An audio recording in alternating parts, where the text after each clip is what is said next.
வீட்டிலிருந்து வந்த துர்நாற்றம், 4 மாத கர்ப்பிணிக்கு நடந்த கொடூரம். நடந்தது என்ன? தமிழ்நாட்டுல எல்லாமே சேஞ்ச் ஆயிடுச்சு. உங்க நகையையும் சேஞ்ச் பண்ணுங்க. உங்க பழைய நகைக்கு கிராமுக்கு 150 ரூபாய் கூடுதலா வாங்கி புது நகை எடுத்துக்கோங்க. அதே கம்மி சேதாரம் தான் உங்க லலிதால மட்டும்தான். ஆச்சி மசாலா. எந்த சமையலும் ருசி தேடும் ரகசியம் 20 ரூபாய். திருப்பூர் அப்படின்ற இடத்துல ஊத்துக்குளி ரோடு, மூகாம்பிகை நகர் இருக்கிற ஒரு சாதாரண லைன் வீடு.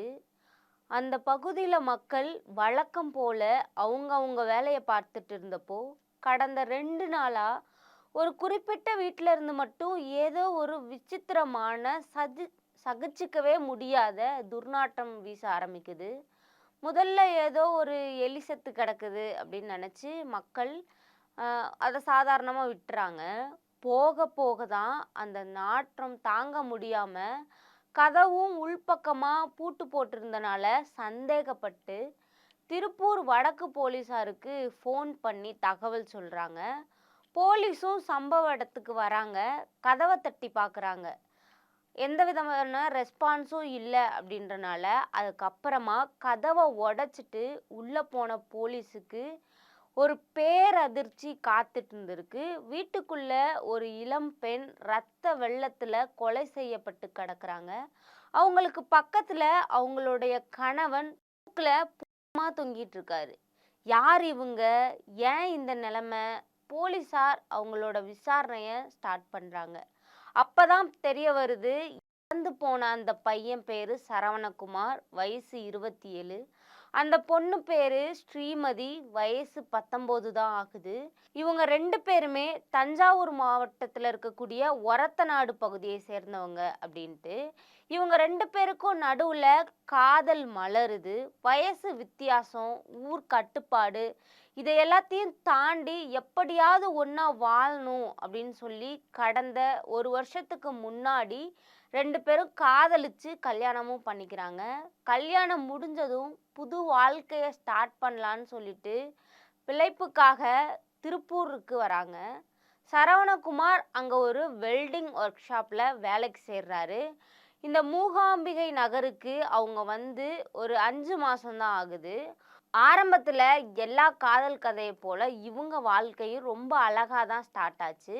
ஆனால் போக போக சரவணகுமாருக்கு மது பழக்கம் அதிகமாகுது. ஒர்க் ஷாப்பில் வாங்குகிற சம்பளத்தை முக்காவாசி குடிக்கே அழிச்சு காலி பண்ணுறாரு. வீட்டில் வறுமை தலை விரிச்சாடுது. போதாத குறைக்கு குடிச்சிட்டு வந்து ஸ்ரீமதியை கொடூரமாக அடித்து கொடுமைப்படுத்துறத வழக்கமாக வச்சுருந்துருக்காரு சரவணகுமார்.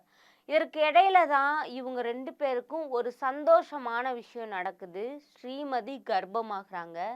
4 மாதம் கர்ப்பமாகவும் இருக்கிறாங்க. ஸ்ரீமதியால் வெளியே போய் வேலையும் செய்ய முடியாத நிலைமையில இருக்கிறாங்க. ஆனால் வீட்டில் இருக்கக்கூடிய பண கஷ்டத்தினால அவங்க எப்படியாவது வேலைக்கு போகணும் அப்படின்னு சரவணகுமார் கட்டாயப்படுத்துகிறாரு. ஸ்ரீமதி நர்சிங் படிச்சிருக்கிறதுனால நீ கண்டிப்பாக நர்சிங்கில் ஏதாவது ஒரு ஒர்க்குக்கு போயே ஆகணும் அப்படின்னு கட்டாயப்படுத்தி அடிக்கவும் செஞ்சுருக்காரு. 4 மாதம் கர்ப்பமாக இருக்கேன், என்னால் எப்படிங்க வேலைக்கெல்லாம் போக முடியும் அப்படின்னு ஸ்ரீமதி கேட்டிருக்காங்க. வறுமையும் மது போதையும் சேர்ந்துக்கிட்டு அந்த வீட்டுக்குள்ள ஒரு பெரிய புயலையே கிளப்பிருக்கு. அன்னைக்கு ராத்திரி அதே நர்சிங் வேலை விஷயமா 2 பேருக்கும் இடையில பெரிய சண்டை வெடிக்குது. போதையில் கண்மண் தெரியாமல் ஆத்திரப்பட்டு சரவணகுமார் அவங்க காதலிச்சு கல்யாணம் பண்ண மனைவின்னு கூட பார்க்காம, அவங்க வயிற்றுல அவங்களோட சொந்த குழந்தை வளருதுன்னு கூட பார்க்காம ஸ்ரீமதியை கொடூரமாக அடித்து கொலை பண்ணியிருக்காரு. ஸ்ரீமதி அங்கேயே துடிதுடிச்சு போறாங்க. அவங்க இறந்ததுக்கு அப்புறமா தான் சரவணகுமாருக்கு பயம் வருது. மாட்டிக்க கூடாது அப்படின்னு சொல்லி அந்த கொலையை 2 நாளா மறைக்க பார்க்குறாரு.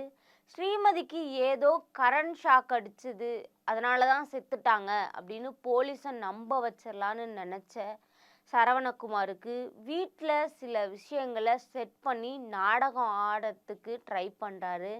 ஆனால் நாற்றம் வெளியே ஆரம்பிச்சதுனால கண்டிப்பாக மாட்டிக்க போகிறோம் அப்படின்னு அவரால் கண்டுபிடிக்க முடிஞ்சது. தப்பிக்கவே முடியாது அப்படின்னு தெரிஞ்சதுக்கப்புறமா பயத்துல மறுபடியும் நல்லா குடிச்சிட்டு போன நள்ளிரவுல அவரும் அதே வீட்டுல மாட்டிட்டு கொலை பண்ணிக்கிறாரு.